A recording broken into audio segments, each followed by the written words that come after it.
Hey, what's up? Nefarious Wes here. Now, about a year and a half ago, I made a video showcasing the top 10 NES title screen music as voted by you, the viewers.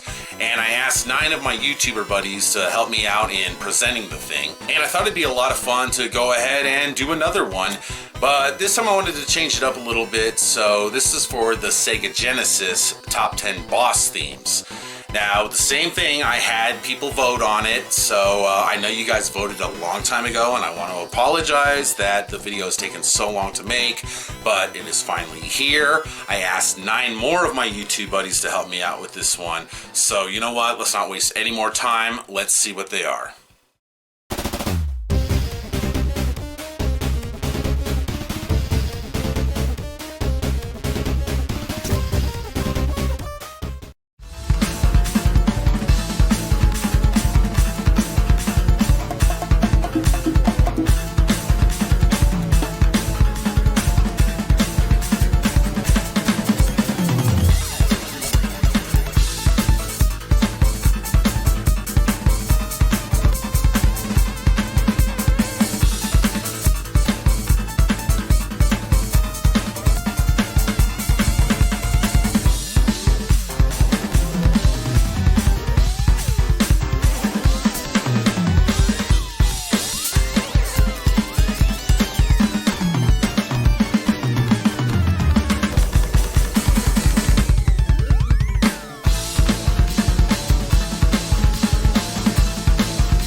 Rocket Knight Adventures. Now, while these lists can be sort of controversial, often missing a lot of my personal favorites, this is one I can totally see why it got voted on here. First of all, Konami. Doubt it's the only one on this list from them. For time's sake, I'm not going to say a whole lot about this one. It's catchy, it sounds good sonically, and believe it or not, has a lot of space, more than you might initially think. This is great for the mix as the game has pretty awesome sound effects, so during these boss fights, the sound effects almost become part of the track, allowing like the lava and the fire and the clinks and clanks among other sound effects to have room to fit into the track.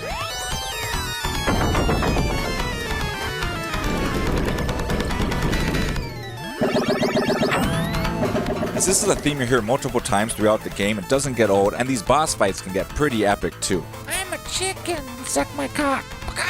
And not to go off subject, but it's worth mentioning the whole soundtrack is really solid. Oh, listen to this jazz, dude. Witty. Oh, loving the whittlies. The soundtrack is dope. Good choice, people, and thanks Wes for asking me to be a part of it. Hope you didn't mind me drumming over it for a loop, I kinda couldn't help it.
One of the best boss battle BGMs out there is from Teenage Mutant Ninja Turtles: The Hyperstone Heist. And let me tell you why.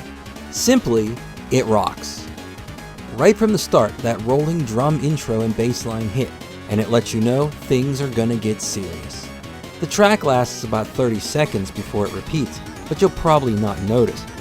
But it is there in your ears to keep your adrenaline up and your senses tuned.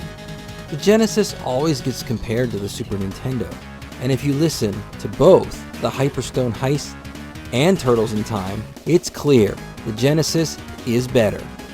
Mainly because of the hard-driving bass not being there on the Super Nintendo version, and the Genesis version is faster.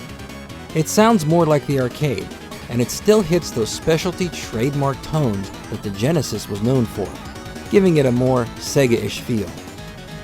This boss theme will surely leave you shell-shocked.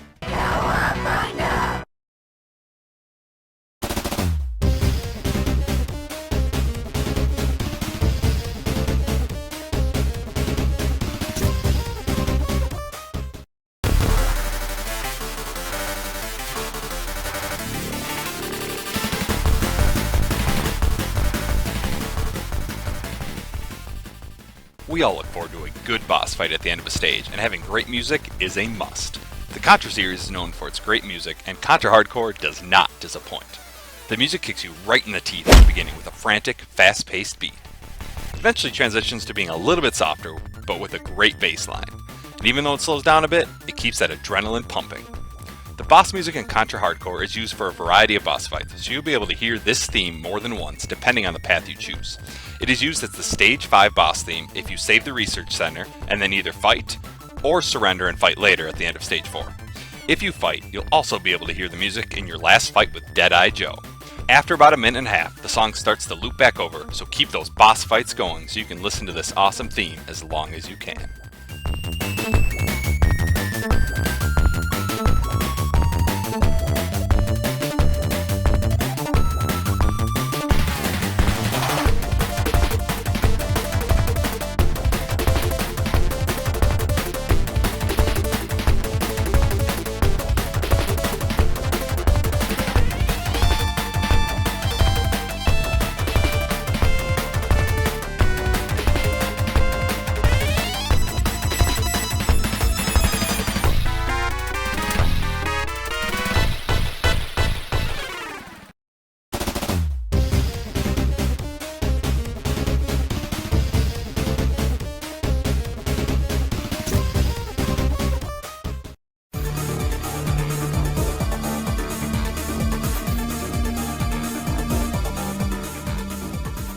Well, we're finally here.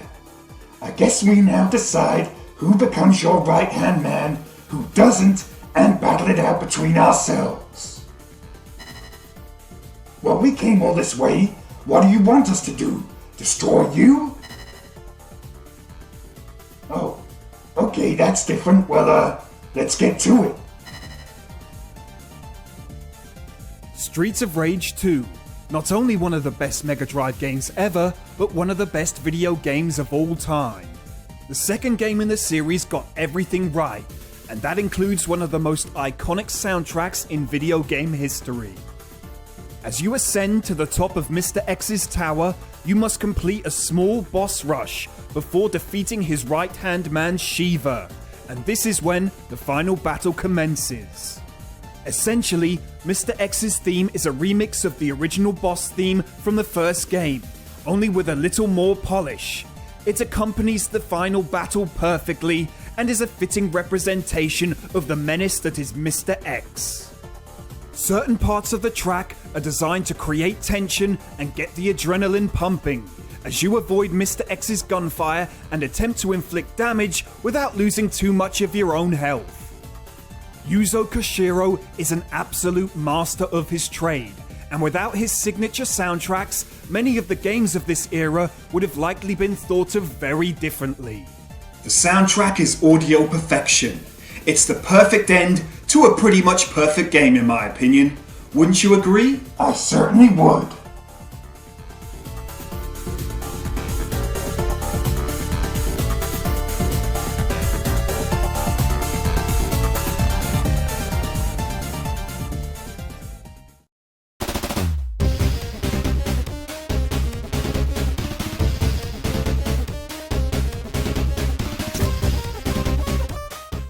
Okay, almost got him. All right, time to die, Robotnik. Now for the sweet ending. I guess they didn't need those overrated Chaos Emeralds after all. Or so I thought. Of course, Sonic 3 couldn't end just like that. Dr. Robotnik floats away, the sky darkens, and the music takes a twisted turn. While it's true that Michael Jackson and Brad Buxer worked on the soundtrack for Sonic 3, a few of the tracks were written by others, this being one. It may not have the poppy, catchy vibe of the Ice Cap stage, but who wants to hear that at a time like this? This song keeps these stress levels high for maximum focus, and Sonic's gonna need all the focus he can get. Robotnik, Eggman, or whatever we were calling him back in 1994, Dr. Robotnik! returns for one final assault. Two big arms are attached to the floating ball that he's locked himself into. It only has a few maneuvers, but they are relentless. The spikes hurt, the arms hurt, and getting slammed onto the platform really hurts.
Merging experimental composition with even more experimental software, Yuzo Koshiro was able to make Streets of Rage 3 an unprecedented and subtly influential video game soundtrack.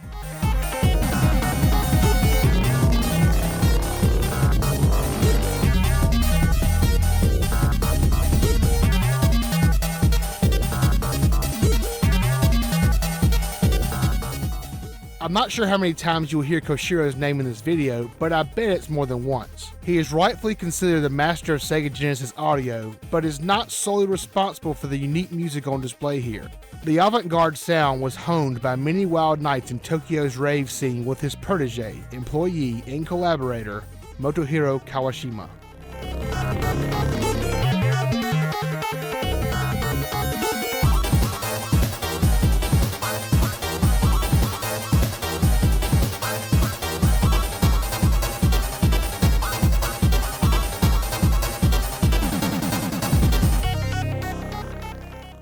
Indeed, the boss track here was composed by Kawashima.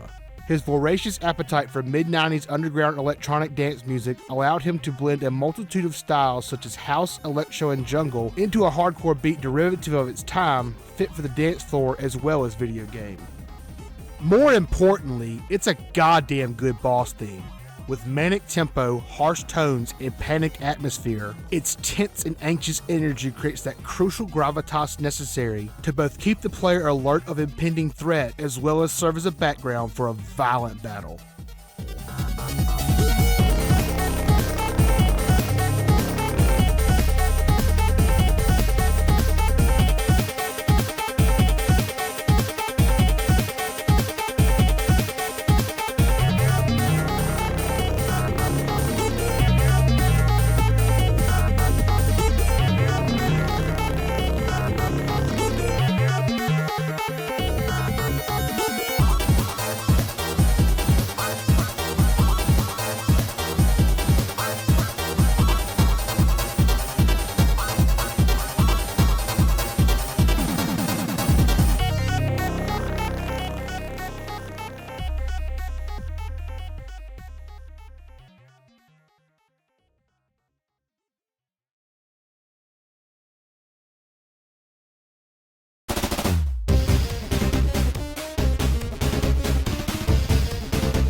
There's nothing quite like rolling up to a fight with Dr. Robotnik in Sonic the Hedgehog 2. There's that small moment of quiet before the battle music cues up, and sometimes the entire world shakes as Dr. Robotnik forces his way on screen to attempt to destroy Sonic yet again. The boss music here is meant to be brassy and proud, a triumphant march that's perfectly matched to a mad scientist hell-bent on assembling a small robot army on his quest to take over the world. The song comes in hard with some fanfare and chaotic bass to push the heart rate a little faster than normal, and as the driving bass line takes off with the military-inspired percussion, the main theme begins to build. Tension is folded in with each repeat of the main melody as accompaniment and harmony add themselves to the lone voice, a single voice becoming a chorus of many forced to do the work of an evil dictator with no resolution in sight. At the same time, though, there's a hint of whimsy and silliness throughout the melody, which is also very fitting for a guy with a reactive, flinching mustache.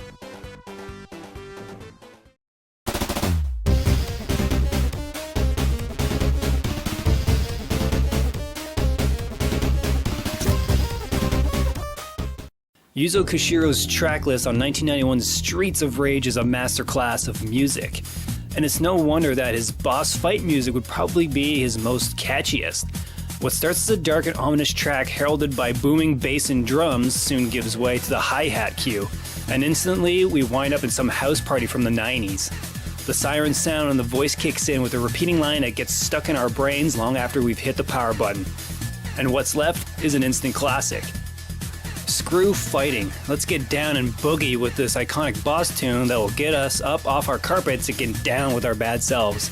I swear Mr. X himself would drop his guns and start cutting some serious rug if you heard this one. Take a listen.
first time I had heard the Revenge of Shinobi soundtrack, I knew that I had to have a Genesis right then and there.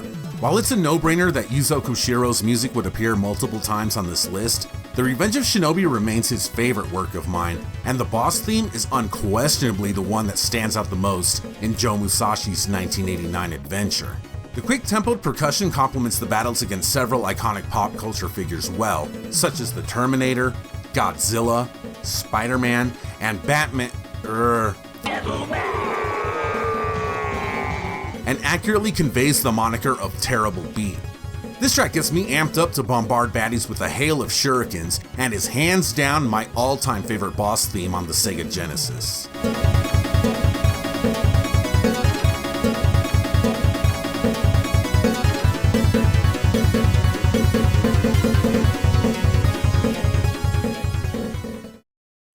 Damn, I gotta say that you guys have some excellent taste in music. Those are some pretty awesome boss themes. Though I would have liked to have seen Musha a bit higher, but what can you do, you know? So I want to thank the 9 YouTubers that helped me out with this video. You guys did an awesome job, and I am extremely proud that I was able to showcase all of your work on this video. So shout outs are in order for Captain Algebra, Max Impact 24, Benevolent Dick, Mr. Drew, Retro Island Gaming, Technicolor Dojo, Gajillionaire, Hungry Gorilla, and the Shmup Master. Thank you everyone that helped out. You guys were awesome. And I'd also like to thank you, the viewer.